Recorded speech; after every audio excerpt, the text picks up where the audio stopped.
성령님 좋은 아침입니다. 시간 성령님을 초청합니다.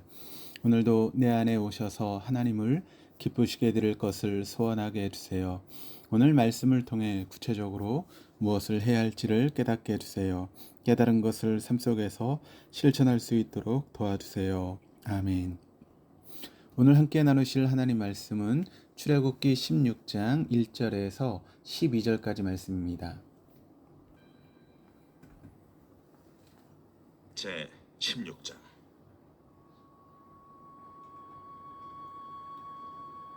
이스라엘 자손의 온 회중이 엘림에서 떠나 엘림과 시내산 사이에 있는 신광야에 이르니 애굽에서 나온 후 둘째 달 15일이라. 이스라엘 자손 온 회중이 그 광야에서 모세와 하론을 원망하여 이스라엘 자손이 그들에게 이르되, 우리가 애굽 땅에서 고기가 막 곁에 앉아 있던 때와 떡을 배불리 먹던 때에 여호와의 손에 죽었더라면 좋았을 것을. 너희가 이 광야로 우리를 인도해내어 이 온 회중에 줄여 죽게 하는도다. 그때에 여호와께서 모세에게 이르시되, 보라, 내가 너희를 위하여 하늘에서 양식을 비같이 내리니 백성이 나아가서 일용할 것을 날마다 거둘 것이라.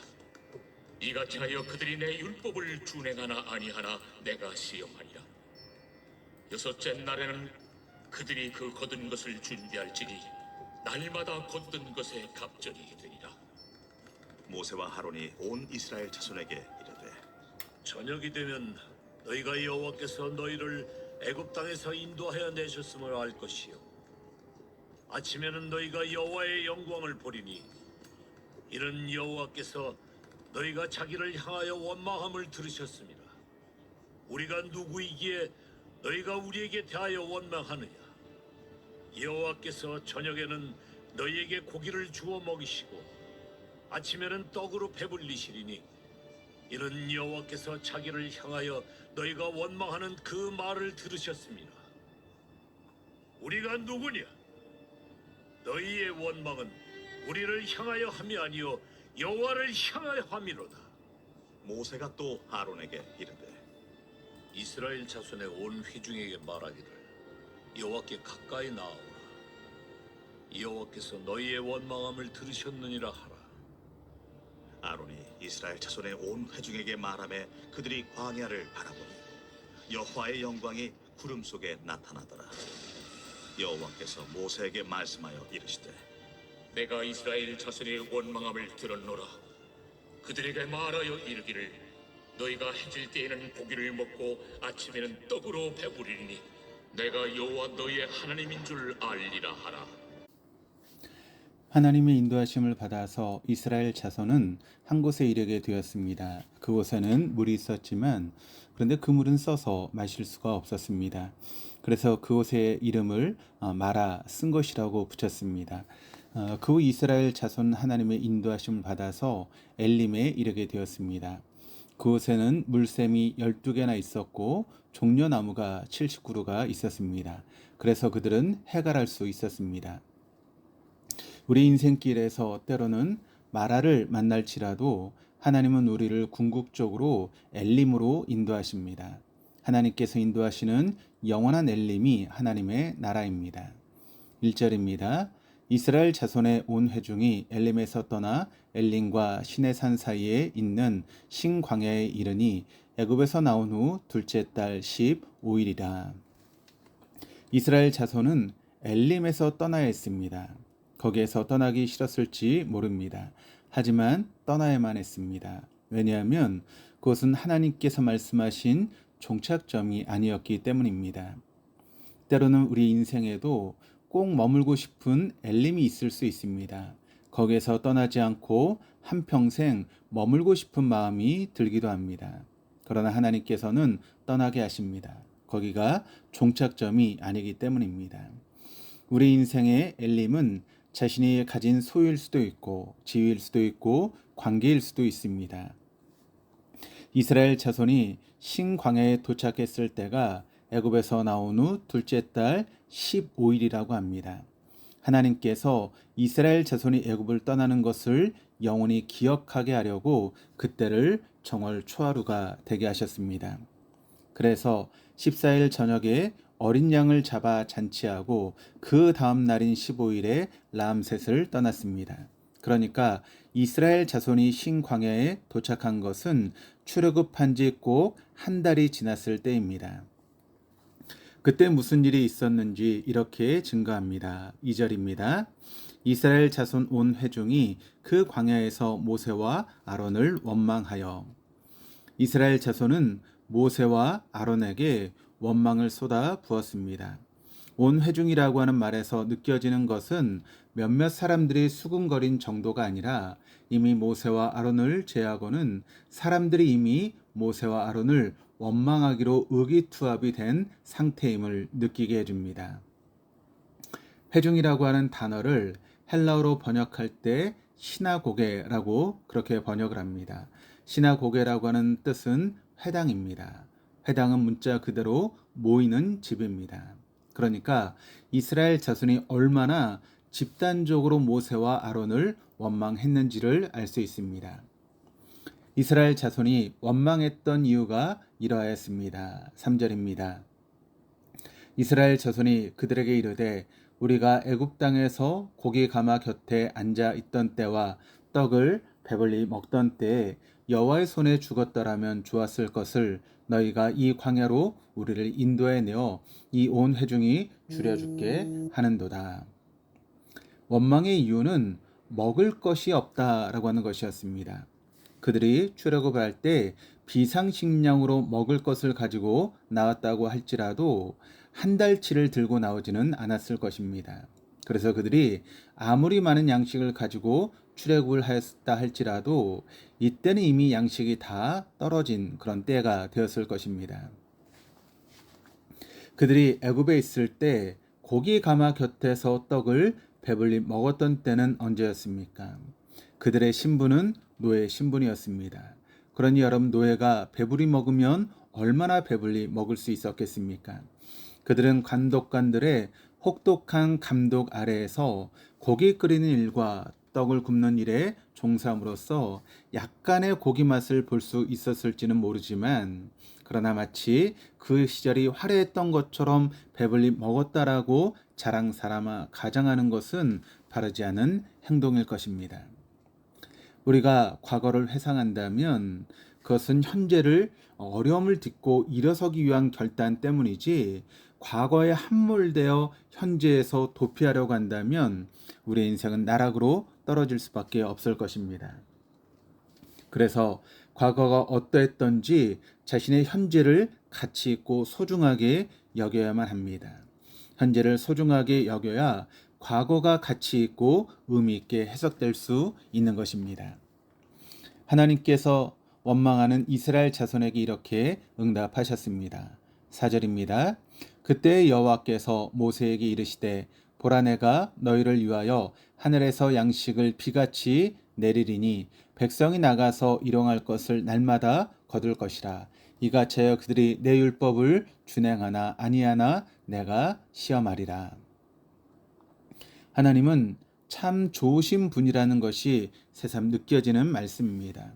하나님께서는 400년 동안이나 노예살이하던 이스라엘 자손을 해방시켜 주셨고 홍해를 열어주시고 그 땅을 마르게까지 해주신 후에 건너게 해주셨고 마라의 쓴물을 단물로 바꿔주셨고 엘림에서의 안식의 기쁨을 맛보게 해주셨는데, 그들의 입에서 터져나오는 것은 끊임없는 불평이었습니다. 이쯤 되면 본때를 보여주어야 할 것만 같습니다. 그런데 하나님께서는 하늘에서 양식을 내려주시겠다라고 하셨습니다. 그것도 비같이 내리시겠다라고 말씀하고 있습니다. 5절입니다. 여섯째 날에는 그들이 그 거둔 것을 준비할지니 날마다 거둔 것에 갑절이 되리라. 양식이 하늘에서 비같이 내리는 것도 기적 같은 일이지만 매 7일 안식일 전날에는 2배씩 거둘 수 있게 된 것도 더 기적 같은 일이었습니다. 이것은 그 양식이 하늘에서 우연히 내려온 것이 아니라 하나님께서 의도를 가지고 내려주셨다라고 하는 것을 알게 하시는 그런 부분입니다. 6절에서 9절까지 말씀입니다. 모세와 아론이 온 이스라엘 자손에게 이르되 저녁이 되면 너희가 여호와께서 너희를 애굽 땅에서 인도하여 내셨음을 알 것이요 아침에는 너희가 여호와의 영광을 보리니 이는 여호와께서 너희가 자기를 향하여 원망함을 들으셨습니다. 우리가 누구이기에 너희가 우리에게 대하여 원망하느냐. 모세가 또 이르되 여호와께서 저녁에는 너희에게 고기를 주어 먹이시고 아침에는 떡으로 배 불리시려니 이는 여호와께서 자기를 향하여 너희가 원망하는 그 말을 들으셨습니다. 우리가 누구냐? 너희의 원망은 우리를 향하여 함이 아니요 여호와를 향하여 함이로다. 모세가 또 아론에게 이르되 이스라엘 자손의 온 회중에게 말하기를 여호와께 가까이 나아오라. 여호와께서 너희의 원망함을 들으셨느니라 하라. 7절 9절에 반복해서 나오는 단어가 원망하다라고 하는 단어입니다. 원망하다는 못마땅하게 여기어 탓하거나 불평을 품고 미워한다라고 하는 의미입니다. 원망에 해당되는 가장 우리말의 표현은 궁시렁일 것입니다. 그리고 원망하다의 반대 개념은 감사하다라고 할 수 있습니다.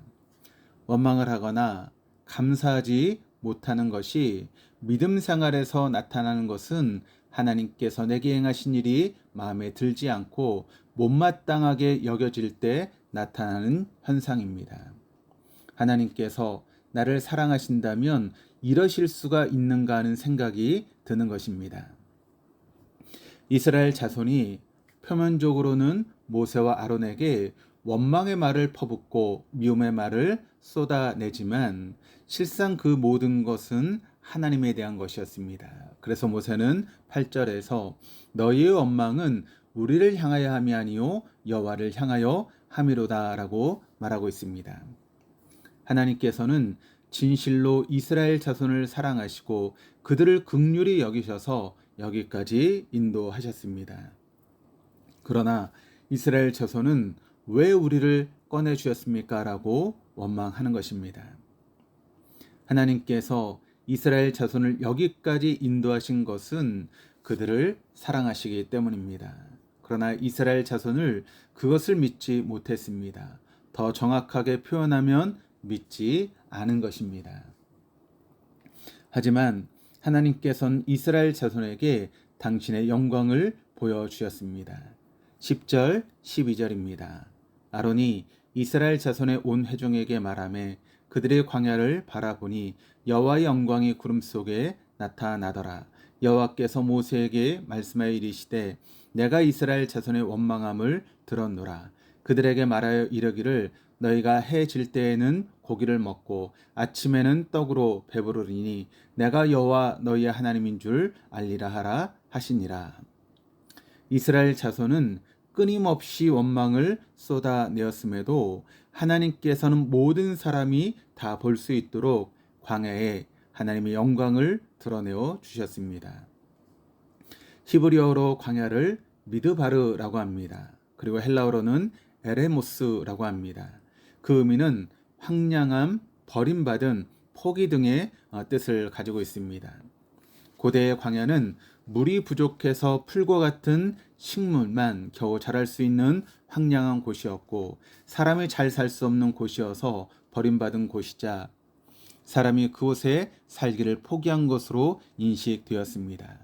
그래서 사람들은 광야에는 귀신들이 산다라고 생각했습니다. 그런데 광야의 히브리어가 미드바르라고 하는 단어인데 그것은 말씀을 뜻하는 다바르라고 하는 단어에서 왔습니다.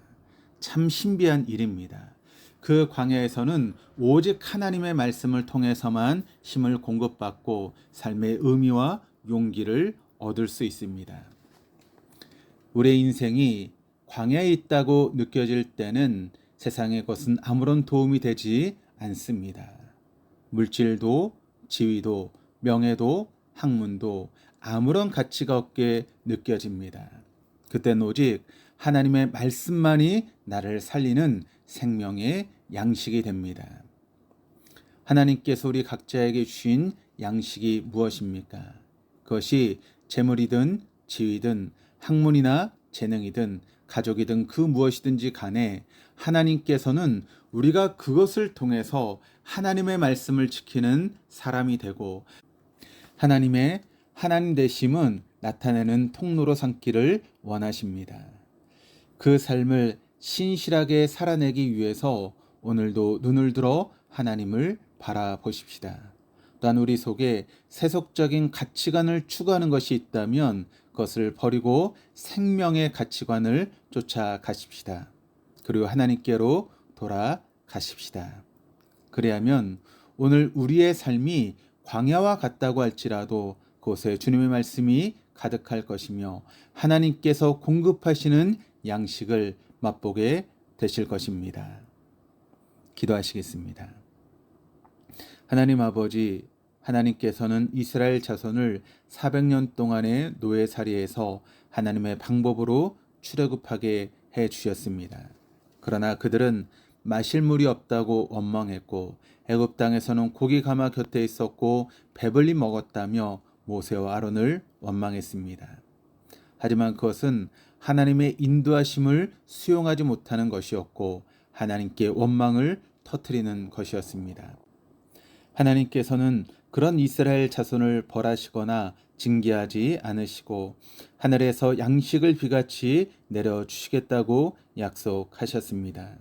그리고 그 양식을 주시는 하나님이 어떤 분이신지 알라고 하셨습니다. 우리에게 물질이라고 하는 양식, 자리라고 하는 양식, 재능과 학문이라고 하는 양식, 가족과 관계라고 하는 양식을 주셔서 감사합니다. 우리에게 주신 것이 무엇이든지 간에 우리의 삶을 통해서 하나님의 하나님 되심을 나타내게 하여 주시옵소서. 또한 그런 삶을 신실하게 살아내기 위하여 오늘도 눈을 들어 하나님을 바라보고 하나님을 목적 삼고 살아가는 한날 되게 하여 주시옵소서. 감사드리며 예수 그리스도 이름으로 기도드립니다. 아멘.